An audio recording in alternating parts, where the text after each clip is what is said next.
Hey there, I'm Mark from Spectrum Pulse, and today we have from Carolyn Spence, Heart Go Wild.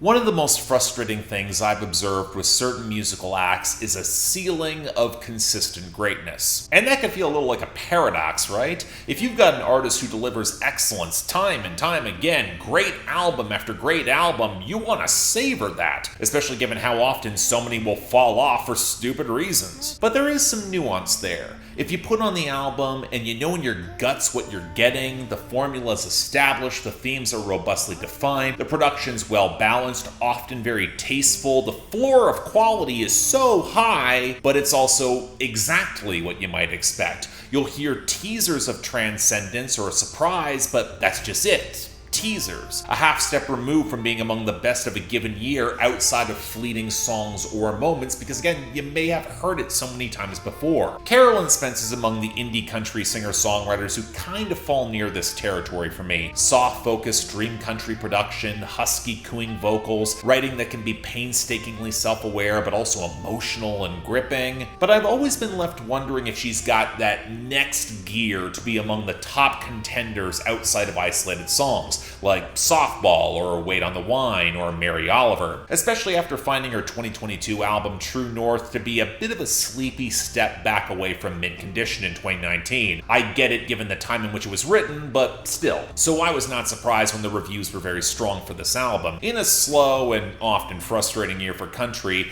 her tasteful beauty was bound to do very well, especially as she is once again independent, but I was looking for that next step beyond greatness in that formula, and I'll be damned if she doesn't get the closest she ever has before, because this album, it's something special. And what immediately struck me was that on the surface, Carolyn Spence wasn't really doing anything that different than what she normally does. The formula seemed to be intact. Same soft but deliberate and emotive delivery, instrumentation that can span spacious atmospherics but remain painstakingly intimate, often tying into that groove, a masterclass in impeccably balanced production, writing that captures subtle and distinctly human moments of complicated vulnerability. But across the board, in subtle ways, the intensity has been turned up, where you can't help but be kind of spellbound by so many deft turns of phrase and choices in the framing that feel almost daring. This album is taking risks when you're looking for them. It's notable right from the stunning opening track, Confront It, which not only feels like the thesis statement and tone setter for the entire album,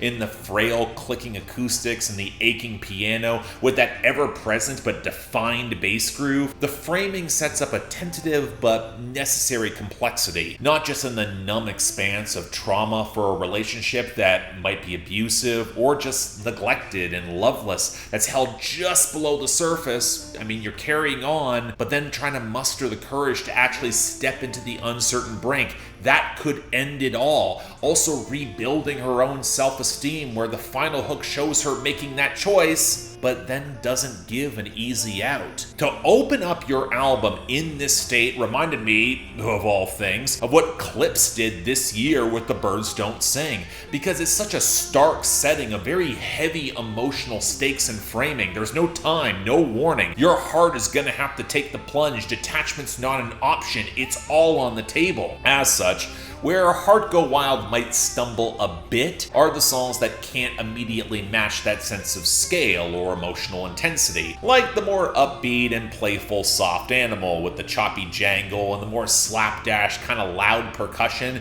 seeking comfort with the familiar, but between that song's abrupt ending and the line on the hook, "Don't forget to turn your camera on," it shows the ease and complacency and how it's not all it's cracked up to be. A refusal of the call early on the album that feels easy and welcoming until you grasp the implication. The yearning of a song like The Sound of You, it's actually really pretty in the gentle balance of the acoustics and piano with the heavier crack of the drums, although forced to follow the gorgeous cycling dream country saturating the bedroom intimacy of Where the Time Goes kind of sets up an unfair comparison, but it also slips toward the sleepier side, this reassuring stasis that she herself digs into on Dried Flower's Old Habits. Not only are the drums just impossible to ignore on both songs in order to keep track of the time that's slipping away, it's easy to look back with rose-colored glasses as the bass takes the lead around the organ. To quote her on that song, waiting on the perfect way to change, but not actually doing anything. Where I gotta wonder if it's a nice little expansion on the pillowy self-care journey she took on True North, and honestly, I welcome that. But those are small nitpicks, because the rest of this album brings that swell and the complex emotive layers to spare, or is just quietly affecting like the post-breakup self-aware mess of the gauzy and shimmering pop country of Fun at Parties, which has the most energy probably on the album about how her heartbreak will just kill the vibe and mood around her. Hell, that's a mood in and of itself. But I love Effortless, not just for that hazy electric lead that sticks against the insistent bass line and trying to find a love that's meaningful and the refusal to settle, but then you follow that with the heartbreakingly slow and ponderously heavy Why the Tree Loves the Axe. It's a daring juxtaposition where she finds that passion for someone who winds up hurting her and she can't break free of it, where she was hoping that she could be changed enough by the experience to fit alongside and love this person, and it doesn't work. If this is where Effortless takes you, good God. But that's the sort of intensity you want, right? That's what you crave. The haunted expanse of the title track is all about diving across that brink for love, where I was starkly reminded of Michaela Ann's excellent song One Heart, especially in how the track just opens up into these stormy layers of guitar, but that itself comes with a challenge. Because that sort of intimacy doesn't just open you up to a partner, but how they perceive you and what that could reflect. Heart Like a Mirror with its fractured reverb and tight multi-tracking, it's so goddamn potent because her partner seemingly knows her too well, reflecting an intensity of affection that kind of catches her off guard. She doesn't want to break that mirror in his heart, but she can't bear to see the light in love in which her partner sees her because she doesn't quite believe it in herself. You've reflected someone else I've tried not to be. Love is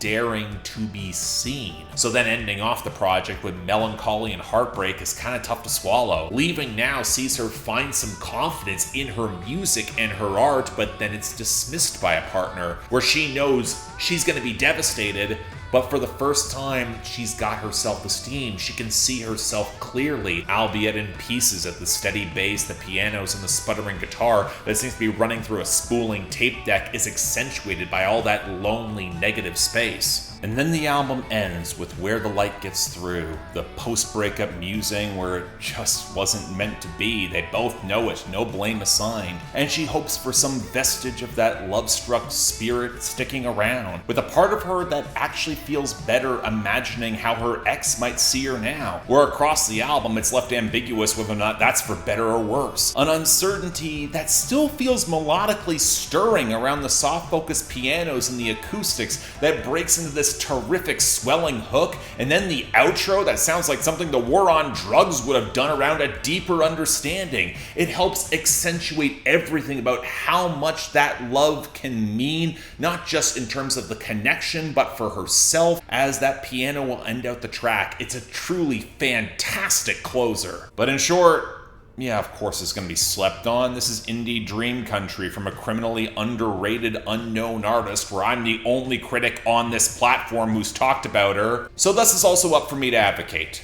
This is one of the best albums of 2025. An utterly gorgeous and varied project that puts its heart on the line and is then bold enough to show every consequence of doing so, with striking melody and so many seemingly simple turns of phrase that send a tremble down your spine. They're just so affecting. The performance is so strong. If you talk about country at all and you're not mentioning Carolyn Spence taking the biggest leap of her career, her best album by a considerable margin, and now independent to boot, yeah, better get your ears and your heart run wild.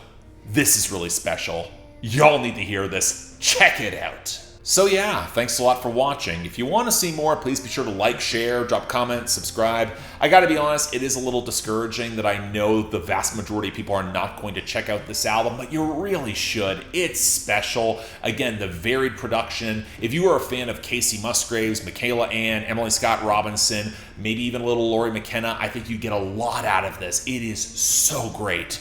But beyond that, though, leave your comments down there below. Anything else I might be able to do to improve my presentation, I'm all ears. If you can tell, I got a new set. It's not going to be my final state, but hey, we're still trying to figure everything out. And hey, if you want to get involved helping support the channel, get albums on my schedule, or just argue with me on my Discord, link to YouTube memberships and Patreon are right over here. Don't feel obligated. Tough times out there, but the option's available. Till then, I'm Mark, you're watching Spectrum Pulse, and I'll see you next time.